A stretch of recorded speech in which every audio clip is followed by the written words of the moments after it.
Aduh, dari tadi keasikan mabar sama teman-teman, jadi lupa besok ada jadwal PAT PPKN. Harus mulai belajar dari mana ya? Mana materinya banyak banget lagi. Kalau nggak salah, Pak Restu terakhir bilang itu bakalan upload rangkuman materi untuk belajar PAT PPKM besok. Oke, kalau gitu nggak usah buang waktu lagi. Kuy aja lah, langsung buka YouTube Arostu buat belajar materi PPKN untuk PAT besok.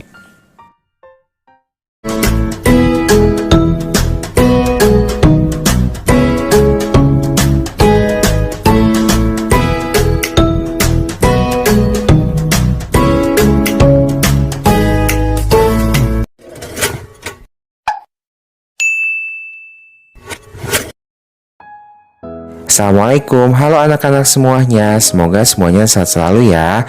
Dalam video kali ini bersama Pak Restu, kita akan sama-sama belajar rangkuman materi PPKN dalam rangka persiapan menghadapi penilaian akhir tahun.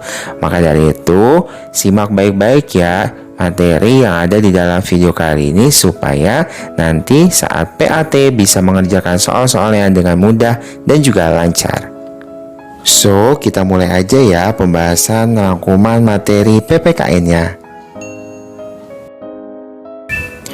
Berikut adalah materi PPKN kelas 10 pada semester 2. Yang pertama ada integrasi nasional, yang kedua ada ancaman militer dan non-militer, dan yang ketiga ada wawasan Nusantara. Di video kali ini, saya akan menjelaskan rangkuman materinya saja. Silakan penjelasan materi dari masing-masing bab bisa kalian cek di playlist kelas 10. Pertama, mengenai integrasi nasional. Apa itu integrasi nasional? Integrasi nasional adalah usaha dan proses mempersatukan perbedaan-perbedaan yang ada pada suatu negara sehingga tercipta keserasian dan keselarasan secara nasional. Berikutnya adalah alat pemersatu bangsa. Yang pertama ada dasar negara yaitu Pancasila, yang kedua bendera merah putih, yang ketiga semboyan Bhinneka Tunggal Ika, yang keempat bahasa Indonesia, yang kelima lambang negara burung Garuda, yang keenam lagu kebangsaan Indonesia Raya, dan yang ketujuh lagu-lagu perjuangan atau lagu nasional. Berikut adalah faktor pembentuk atau pendorong integrasi nasional. Yang pertama ada rasa senasib seperjuangan, yang kedua adanya ideologi nasional yaitu Pancasila, yang ketiga ada keinginan untuk bersatu, yang keempat ada antisipasi ancaman dari luar, yang kelima ada semangat gotong royong, solidaritas dan toleransi, yang keenam adalah penggunaan bahasa Indonesia. Silakan untuk penjelasan masing-masing faktor bisa kalian cek di video mengenai integrasi nasional. Berikutnya adalah ancaman dalam menjaga integrasi nasional. Ada beberapa ancaman yang dapat mengancam integrasi nasional. Yang pertama adalah gerakan separatisme, yaitu gerakan untuk memisahkan diri dari negara untuk mendirikan negara sendiri. Yang kedua ada spionase, yaitu kegiatan yang dilakukan oleh agen rahasia dalam mencari dan mendapatkan rahasia pertahanan negara lain. Yang ketiga ada berita hoax, yaitu berita palsu atau berita yang tidak dapat dipertanggungjawabkan kebenarannya. Yang ketiga ada terorisme, yang keempat ada peredaran narkoba, dan yang keenam ada penyalahgunaan teknologi. Selanjutnya yaitu tantangan dalam menjaga integrasi nasional. Terdapat 4 tantangan yang dihadapi dalam menjaga integrasi nasional. Yang pertama, bangsa Indonesia yang masih mudah untuk diadu domba. Yang kedua adalah sifat etnosentrisme, yaitu paham yang menilai budayanya yang paling baik dan merendahkan budaya lain. Yang ketiga adalah sifat individualisme atau mementingkan diri sendiri. Yang keempat adalah degradasi moral atau kemunduran, kemerosotan, atau penurunan moral masyarakat Indonesia. Selanjutnya yaitu manfaat menjaga integrasi nasional. Terdapat dua manfaat yang dapat dirasakan oleh bangsa Indonesia apabila integrasi nasional tetap dijaga. Yang pertama ada manfaat internal, yaitu manfaat ke dalam bagi bangsa Indonesia, dan yang kedua adalah manfaat eksternal atau manfaat keluar yang dirasakan bagi bangsa Indonesia. Silakan kalian baca masing-masing manfaat baik internal ataupun eksternal. Selanjutnya yaitu bab tentang ancaman militer dan non-militer.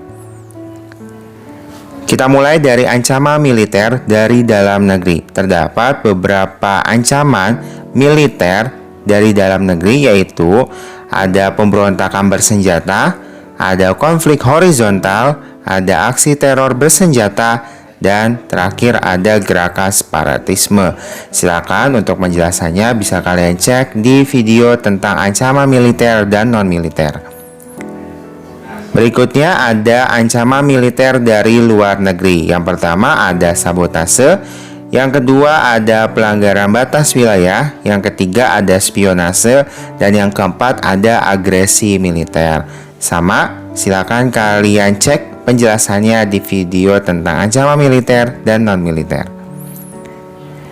Selanjutnya ada ancaman non-militer di bidang ekonomi. Ada dua ancaman di bidang ekonomi. Yang pertama dari dalam negeri ada inflasi, pengangguran, kemiskinan, infrastruktur yang tidak merata, dan kebijakan ekonomi yang tidak jelas. Sedangkan ancaman di bidang ekonomi yang datangnya dari luar negeri, yang pertama ada daya saing yang rendah, ketergantungan pada pihak asing, dan yang ketiga datangnya tenaga kerja asing ke Indonesia. Berikut adalah strategi mengatasi ancaman di bidang ekonomi. Yang pertama, sistem ekonominya dikembangkan untuk memperkuat produksi dalam negeri. Yang kedua, pertanian harus menjadi prioritas. Yang ketiga, perekonomiannya harus berorientasi kepada kesejahteraan rakyat. Yang keempat, memperkuat ekonomi digital. Yang kelima, membuka lapangan pekerjaan dan pemerataan infrastruktur. Dan yang keenam, membuka pelatihan keterampilan kepada masyarakat. Selanjutnya, ancaman non-militer pada bidang sosial budaya. Antara lain, yang pertama adalah sikap individualisme, yang kedua gaya hidup konsumtif atau konsumerisme, yang ketiga westernisasi, yang keempat hedonisme, yang kelima rendahnya semangat gotong royong, yang keenam makin memudarnya nilai-nilai agama, yang ketujuh makin ditinggalkannya kebudayaan bangsa, dan yang kedelapan klaim budaya bangsa oleh negara lain. Berikut adalah strategi untuk mengatasi ancaman di bidang sosial budaya. Yang pertama, menjadikan Pancasila sebagai filter jika budaya asing masuk ke Indonesia. Yang kedua, meningkatkan rasa nasionalisme dan patriotisme. Yang ketiga, melestarikan kebudayaan bangsa. Yang keempat, terus mempromosikan kebudayaan bangsa baik ke dalam maupun ke luar negeri. Yang kelima, toleransi. Yang keenam, mengajukan kebudayaan Indonesia ke UNESCO agar diakui sebagai warisan dunia. Selanjutnya, ancaman non-militer di bidang teknologi dan informasi. Antara lain, yang pertama adalah penyebaran berita atau informasi hoax, yang kedua cyberbullying, yang ketiga cybercrime, dan yang keempat keberadaan senjata pemusnah massal seperti nuklir. Berikut adalah strategi untuk mengatasi ancaman di bidang teknologi dan informasi. Yang pertama, memblokir konten yang mengancam keutuhan Negara Kesatuan Republik Indonesia. Yang kedua, melakukan kerjasama antar institusi. Yang ketiga, melakukan sosialisasi mengenai Undang-Undang ITE. Dan yang keempat, menghukum seadil-adilnya kejahatan pada bidang teknologi dan informasi. Selanjutnya, bab terakhir tentang wawasan Nusantara. Apa itu wawasan Nusantara? Wawasan Nusantara adalah cara pandang bangsa Indonesia terhadap lingkungan sekitarnya berdasarkan Pancasila dan Undang-Undang Dasar 1945. Berikut adalah asas-asas wawasan Nusantara. Yang pertama, kepentingan atau tujuan yang sama. Yang kedua, kerjasama. Yang ketiga, keadilan. Yang keempat, solidaritas. Yang kelima, kejujuran. Dan yang keenam, kesetiaan. Asas wawasan Nusantara ini diperlukan agar semua penduduk Indonesia tetap taat dan setia terhadap kesepakatan bersama, karena jika mengabaikan asas-asas wawasan Nusantara, ini akan berdampak pada perpecahan bangsa dan kerugian yang besar bagi bangsa Indonesia.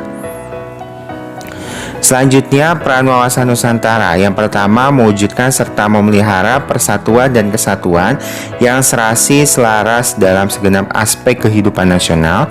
Yang kedua, menumbuhkan rasa tanggung jawab atas pemanfaatan lingkungan.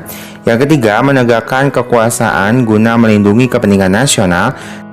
Yang keempat, merentang atau memperluas hubungan internasional dalam upaya ikut melaksanakan ketertiban dunia. Selanjutnya, kedudukan wawasan Nusantara dalam paradigma nasional, di mana wawasan Nusantara adalah visi nasional atau berkedudukan sebagai landasan visional. Maksudnya adalah wawasan Nusantara menjadi arah yang diyakini keberadaannya oleh seluruh rakyat Indonesia agar tidak terjadi penyesatan dan penyimpangan dalam upaya mewujudkan cita-cita dan tujuan nasional, di mana dalam menjalankan wawasan Nusantara harus berpedoman pada Undang-Undang Dasar sebagai landasan konstitusionalnya dan Pancasila serta pembukaan Undang-Undang Dasar 1945 sebagai landasan idealnya. Selanjutnya, aspek-aspek dalam wawasan Nusantara dimulai dari aspek Trigatra. Ada 3 aspek dalam Trigatra, yaitu aspek geografis, aspek keadaan dan kekayaan alam, dan yang ketiga aspek kependudukan atau demografi. Aspek Trigatra ini dikenal juga dengan aspek alamiah atau aspek yang secara alami sudah melekat pada suatu negara. Berikutnya yaitu aspek Pancagatra atau aspek sosial. Ada 5 aspek. Yang pertama adalah aspek ideologi, yang kedua aspek politik, yang ketiga aspek ekonomi, yang keempat aspek sosial budaya, dan yang kelima aspek pertahanan dan keamanan. Silakan untuk implementasi masing-masing aspek dalam kehidupan sehari-hari bisa kalian cek videonya di playlist kelas 10. Intinya, kelima aspek ini dapat diimplementasikan dalam segala aspek kehidupan berbangsa dan bernegara, dan tentunya saling berhubungan satu dengan lainnya.